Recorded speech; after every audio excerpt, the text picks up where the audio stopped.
P ദിവ്യയുടെ കാര്യത്തിൽ ആദ്യ ദിവസം മുതൽ ഞങ്ങൾ പറഞ്ഞുകൊണ്ടിരിക്കുന്ന കാര്യം ശരിയാണെന്നിപ്പോൾ തെളിഞ്ഞിരിക്കുക.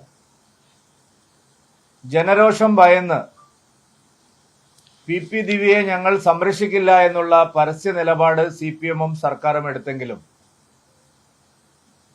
പി ദിവ്യയെ സംരക്ഷിക്കുക തന്നെ ചെയ്യും എന്നുള്ള ശരിയായ അവരുടെ ദുഷ്ടബുദ്ധിയാണ് ഇത്രയും ദിവസം അവര് ആവർത്തിച്ചുകൊണ്ടിരിക്കുന്നത്. പി ദിവ്യയെ പരസ്യമായി തള്ളിപ്പറഞ്ഞ മുഖ്യമന്ത്രി പക്ഷേ അവരുടെ കേസിൽ ആഭ്യന്തര വകുപ്പും പ്രോസിക്യൂഷനും പി ദിവ്യയ്ക്ക് അനുകൂലമായ നിലപാടാണ് സ്വീകരിച്ചത്. പി ദിവ്യയെ അറസ്റ്റ് ചെയ്യാതെ ഏതാണ്ട് 7-8 ദിവസം ഒളിപ്പിച്ച് താമസിച്ചു. ഗത്യന്തരമില്ലാതെ അവരെ പോലീസിന് മുമ്പിൽ ഹാജരാക്കി. പക്ഷെ ജാമ്യാപേക്ഷയുടെ സന്ദർഭം വന്നപ്പോൾ കൃത്യമായി സർക്കാരിന്റെ ഉള്ളിലിരിപ്പ് ബോധ്യമായി. ജാമ്യാപേക്ഷയിൽ പ്രതിഭാഗം അഭിഭാഷകർ നവീൻ ബാബുവിന്റെ കുടുംബത്തിനെതിരായി ഉന്നയിച്ച ഗുരുതരമായ ആരോപണങ്ങൾ പൊളിക്കുന്നതിൽ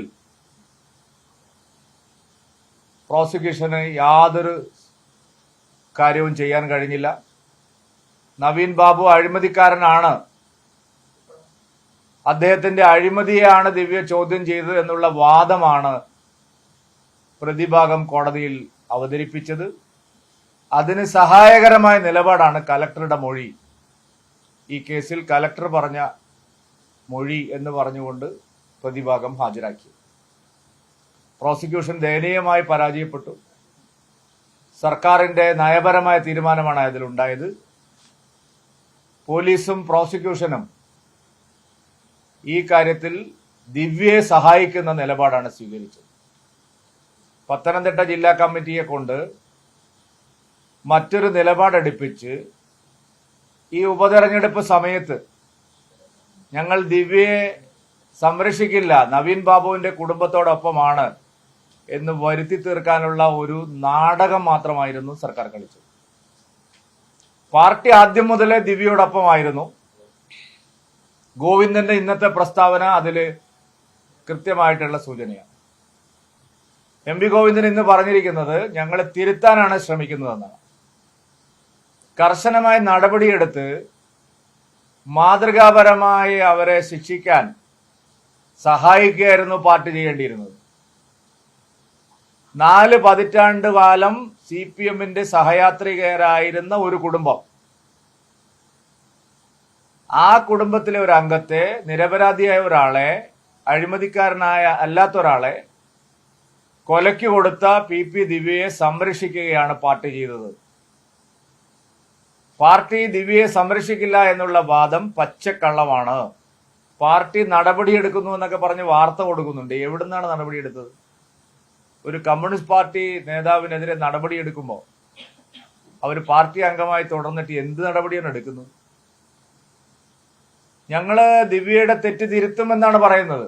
ഈ തെറ്റ് എങ്ങനെയാണ് തിരുത്താൻ പോകുന്നത് ആ പാർട്ടി? അപ്പൊ CPM പരസ്യമായും സർക്കാർ നിയമവഴിയിലും ദിവ്യയെ സഹായിച്ചു എന്നുള്ളതാണ് ഇന്നത്തെ എല്ലാ വിവരങ്ങളും തെളിയിക്കുന്നത്. മുഖ്യമന്ത്രിയുടെ വാക്കും പഴയ ചാക്കും ഒരുപോലെയാണ് എന്നുള്ളതിന്റെ തെളിവാണിത്. ദിവ്യയെ സംരക്ഷിക്കില്ല എന്നുള്ള മുഖ്യമന്ത്രിയുടെ വാക്കുകൾ വെറും പാഴ്വാക്കായി മാറി എന്നുള്ളതാണ്. മുഖ്യമന്ത്രിയുടെ വാക്കിന് പഴയ ചാക്കിന്റെ വില പോലും കേരളത്തിൽ ഇല്ല എന്നുള്ളതാണ് സത്യം. ദിവ്യയെ സംരക്ഷിക്കുന്നത് ഈ സർക്കാരാണ്, CPIM ആണ്. നവീൻ ബാബുവിന്റെ കുടുംബത്തെ അടക്കം അപമാനിച്ചിരിക്കുകയാണ് CPM-ഉം സർക്കാരും. അദ്ദേഹത്തെ അഴിമതിക്കാരനാക്കി മാറ്റിയിരിക്കുകയാണ് CPM-ഉം സർക്കാരും. ആ കലക്ടർ ഉണ്ടല്ലോ, അയാൾ വെറും ഒരു ദ്രോഹിയാണ്, പരമദ്രോഹിയാണ് കണ്ണൂർ കലക്ടർ. അദ്ദേഹം ഈ കേസിൽ ദിവ്യയെ സഹായിക്കാൻ വേണ്ടിയിട്ടാണ് ഇങ്ങനെയുള്ള ഒരു വാദം ഇപ്പോൾ പറഞ്ഞത്. ആദ്യം അദ്ദേഹം പറഞ്ഞത് ഒരു തരത്തിലും അയാൾ കുറ്റക്കാരനല്ല എന്നാണ്. പിന്നീട് അദ്ദേഹം തെറ്റുപറ്റിപ്പോയി എന്ന് പറയുന്ന ഒരു കള്ള വാർത്ത, ഒരു മൊഴി പരമദ്രോഹിയായിട്ടുള്ള കണ്ണൂർ ജില്ലാ കലക്ടർ കൊടുത്തു എന്നുള്ളതും ഈ കാര്യത്തിൽ പരിശോധിക്കപ്പെടേണ്ട വിഷയമാണ്.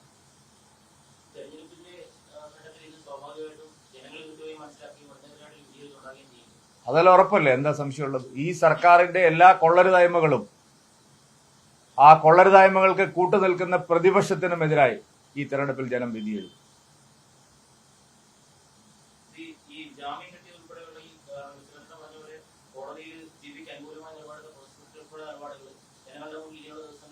അത് പ്രധാനമായിട്ടും ഈ തെരഞ്ഞെടുപ്പിൽ ജനങ്ങൾ ചർച്ച ചെയ്യും. ഈ തെരഞ്ഞെടുപ്പിൽ മാത്രമല്ല, ഈ കേരളത്തിലെ ജനങ്ങൾ ഈ വിഷയം മറക്കുന്ന ഒരു വിഷയമല്ല. കാരണം അത്രമാത്രം കേരളത്തിന്റെ സാമൂഹ്യ മനസാക്ഷിയെ പിടിച്ചു കുലുക്കിയ ഒരു സംഭവമാണ് നവീൻ ബാബുവിന്റെ മരണം.